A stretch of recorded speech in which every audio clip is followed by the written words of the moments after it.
You know, one of the most profound discoveries in my life was realizing that to have more, you must first become more. This simple philosophy changes everything for a man who feels broke and overlooked. Let me ask you something important. Have you ever noticed that your bank account is a perfect reflection of your personal philosophy? It's true. If you want to change your outcomes, you must first change yourself. Most men spend their lives hoping for a miracle, waiting for that lottery ticket or that big break. But here's what I've found after decades of observation and experience. Fortune doesn't favor the waiting, it favors the initiated. Success is not something you pursue, it's something you attract by the person you become. I remember meeting a young man years ago who told me, "Mr. Rohn, I'm really eager to achieve success." I asked him, "Are you equally eager to deserve it?" That question stopped him cold. You see, there's a difference between wanting success and deserving success. Wanting is about desire. Deserving is about worth and value. Most men who feel invisible are simply living by default rather than by design. They're drifting, not rowing. And here's the brutal truth. What you do every day matters more than what you do once in a while. The average man says, "I'll start tomorrow." The successful man says, "I'll start now, even if it's small." Consider this. If you're broke today, it's not because of something that happened yesterday.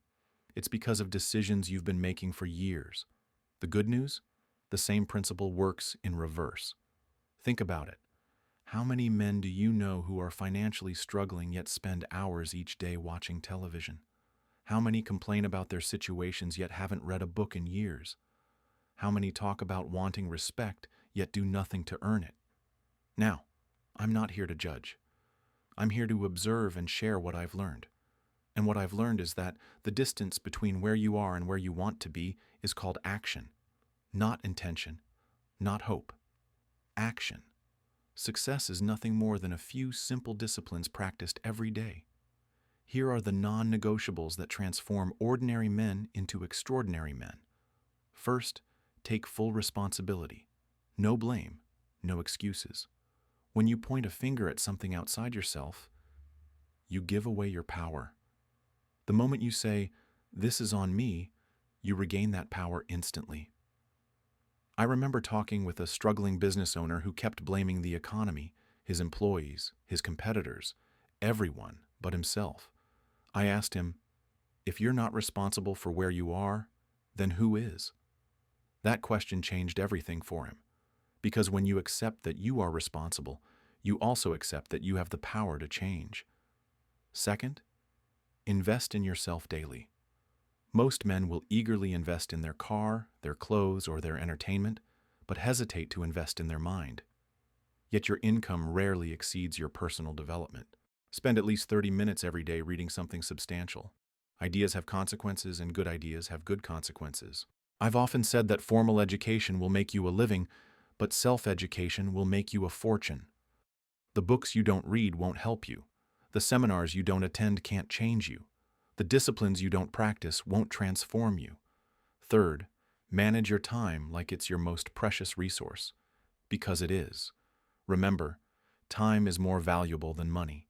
You can always get more money, but you cannot get more time. I learned an important lesson early in my career. Don't major in minor things. Most men spend their prime years on things that simply don't matter in the long run. They major in minor things and minor in major things. Reverse that and watch what happens. Fourth, master your emotions.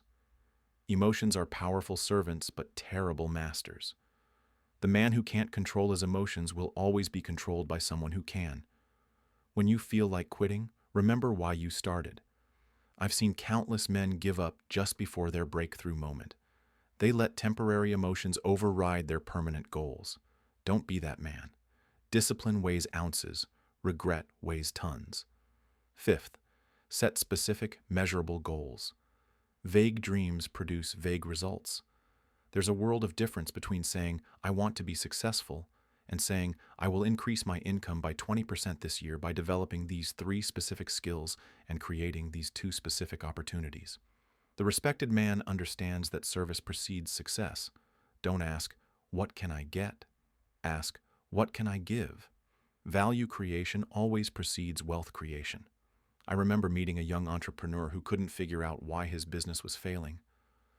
When I looked at his marketing materials, every piece was about what he wanted: customers, profits, growth. Not a single word about what he could offer, what problems he could solve, what value he could create. No wonder he was struggling. The marketplace pays for value, and value is determined by contribution. The man who solves bigger problems receives bigger rewards. It's that simple. A powerful man has learned to control his emotions rather than being controlled by them. The overlooked man says, "I can't afford it."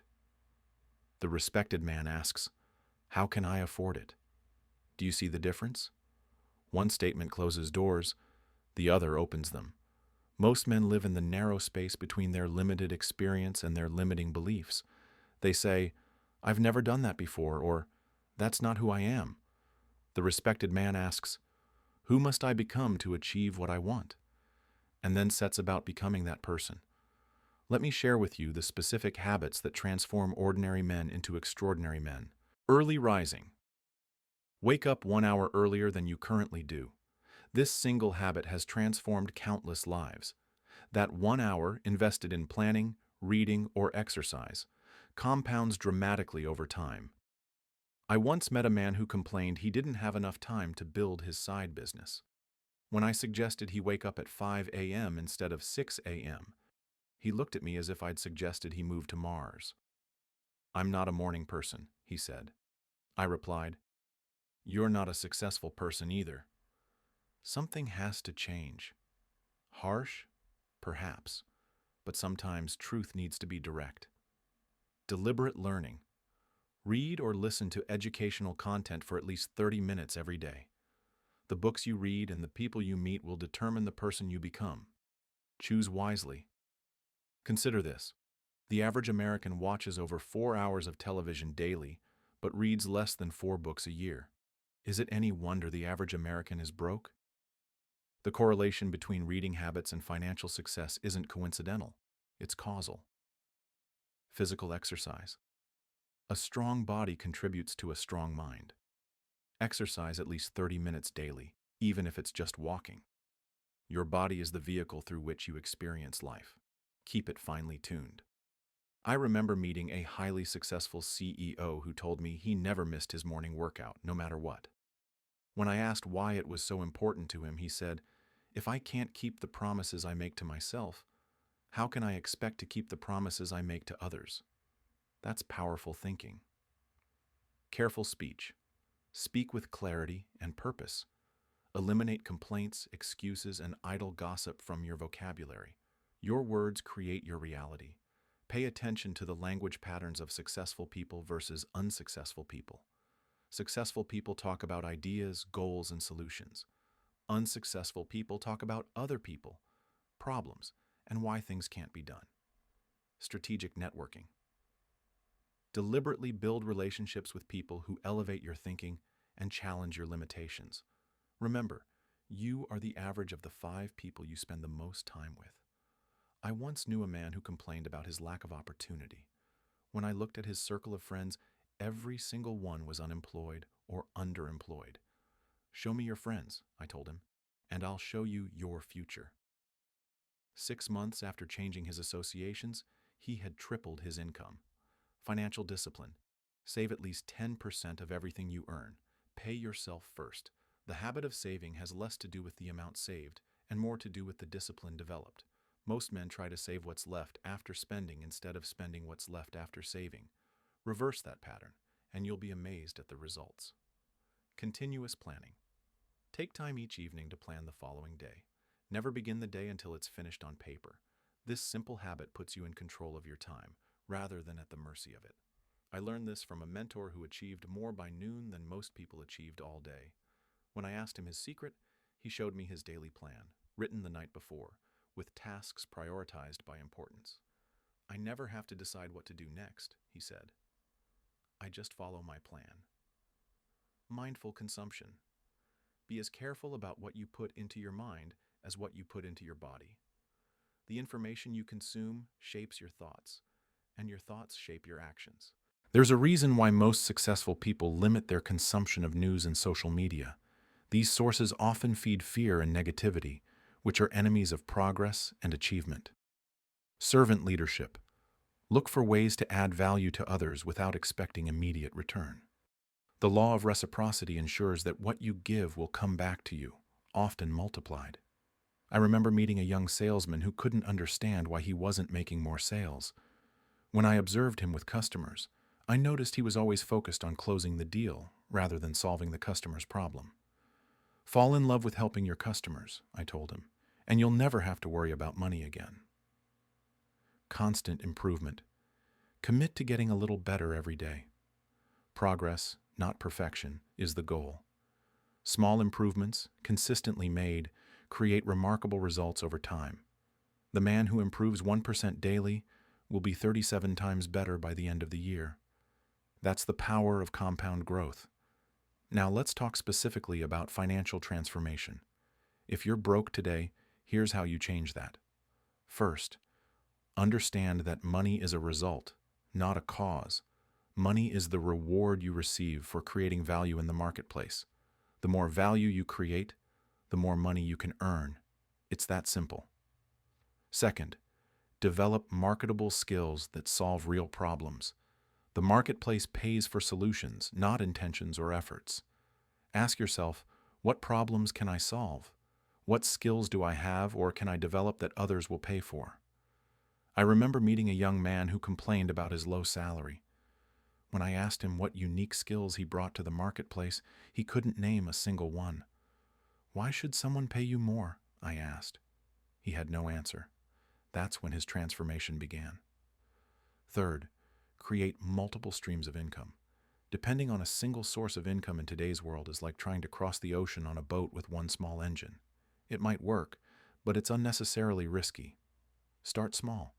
Use your evenings and weekends to develop additional income sources. The internet has democratized opportunity like never before. There are men making fortunes today with nothing more than a laptop and a good idea. Fourth, understand the difference between working for money and having money work for you. The broke man works for money his entire life. The financially powerful man has money working for him.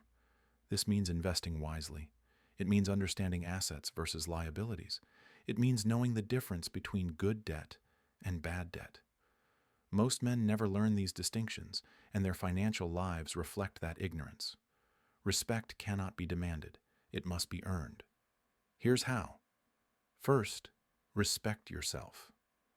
This begins with integrity, doing what you say you'll do. It continues with personal standards, how you dress, speak, and carry yourself. It culminates in self-discipline, doing what needs to be done whether you feel like it or not. I've observed that men who struggle with earning respect often have a fundamental problem with self-respect. They break promises to themselves routinely. They let their standards slip when no one is watching. They choose comfort over growth consistently. Second, respect others. Treat everyone with dignity, regardless of their status or what they can do for you. Remember names. Listen attentively.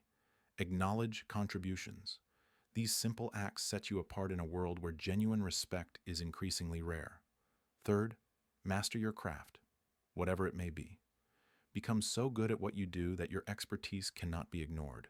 Excellence commands respect naturally, without demanding it. I remember meeting a craftsman whose work was so extraordinary that people came from around the world to commission his pieces. When I asked him his secret, he said, "I never compare myself to others. I simply try to be better today than I was yesterday." That's a philosophy that builds mastery. Fourth, develop your communication skills. The ability to clearly articulate your thoughts, to persuade without manipulation, and to inspire through words is a rare and valuable skill. It's also a learnable one. Join Toastmasters. Take a public speaking course. Read books on communication. Practice daily. The man who can effectively communicate his ideas will never lack for respect or opportunity. Fifth, be generous with your time, knowledge, and resources. Counterintuitively, generosity increases respect rather than diminishing it. When you freely share what you know and what you have, you demonstrate both confidence and abundance. I once knew a highly successful businessman who made time each week to mentor young entrepreneurs, expecting nothing in return. When I asked him why, he said, "The more I give away, the more that comes back to me." His influence and respect in the community were immeasurable. Remember this: success is not to be pursued. It is to be attracted by the person you become. When you change, everything changes for you. Most men overestimate what they can accomplish in a year and underestimate what they can achieve in a decade. The transformation from broke to prosperous, from overlooked to respected, happens gradually and then suddenly. The world makes way for the man who knows where he's going. Become that man through consistent, disciplined action aligned with clear values. Consider this: everything you have in your life right now, your health, your relationships, your finances, your respect, is the exact result of the choices you've made and the actions you've taken up to this point. If you want different results, you must make different choices and take different actions. Let me share something that took me years to understand. Consistency is the ultimate power. It's not the intensity of your effort, but the consistency of your effort that creates lasting change. I've seen men start businesses with incredible enthusiasm, only to abandon them weeks later when the initial excitement faded. I've seen men begin fitness regimens with great intensity, only to quit when results didn't come quickly enough. I've seen men embark on personal development journeys with passion, only to revert to old habits when transformation proved challenging. The men who succeed in these endeavors aren't necessarily the most talented, the most educated, or the most privileged. They're the most consistent. They show up day after day, regardless of mood or circumstance. They understand that the power of consistency comes from the compound effect of small actions over time. Consider the difference between a man who works intensely on his goals for 3 days and then gives up versus a man who works steadily on his goals for 3 years. The difference in results is astronomical. Here's a fundamental truth that transformed my own life. Your income is directly proportional to the value you provide to others. Want more income? Provide more value. This means constantly asking yourself, how can I be more valuable today than I was yesterday? It means seeking ways to serve more people, solve bigger problems, and create more significant results. I remember meeting a salesman who couldn't understand why his income had plateaued. When I looked at his daily activities, I noticed something interesting. He was doing exactly the same things he had been doing 5 years earlier. Same number of calls, same presentation, same follow-up process. Nothing had changed. Why should your income grow, I asked him, if your value hasn't grown? That question changed his entire approach. He began learning new skills, serving clients in new ways, and solving bigger problems. His income soon reflected those changes. Many men remain broke and overlooked not because they lack ability, but because they lack the courage to begin. They're waiting for the perfect time, the perfect plan, the perfect opportunity. But here's the truth: those things don't exist. The perfect time to begin is now. The perfect plan is the one you're willing to adjust as you go. The perfect opportunity is the one you create through consistent action. I've met countless men who had brilliant ideas but never acted on them. I've met men with extraordinary talents who never developed them. I've met men with tremendous potential who never fulfilled it. Why? Because they lacked the courage to begin. Don't be that man. Start now with what you have, where you are. Begin imperfectly. Begin incompletely. Just begin. Let's talk about the difference between a scarcity mindset and a prosperity mindset. The man with a scarcity mindset believes there's only so much to go around. He sees life as a zero-sum game where someone must lose for him to win. The man with a prosperity mindset believes there's more than enough for everyone.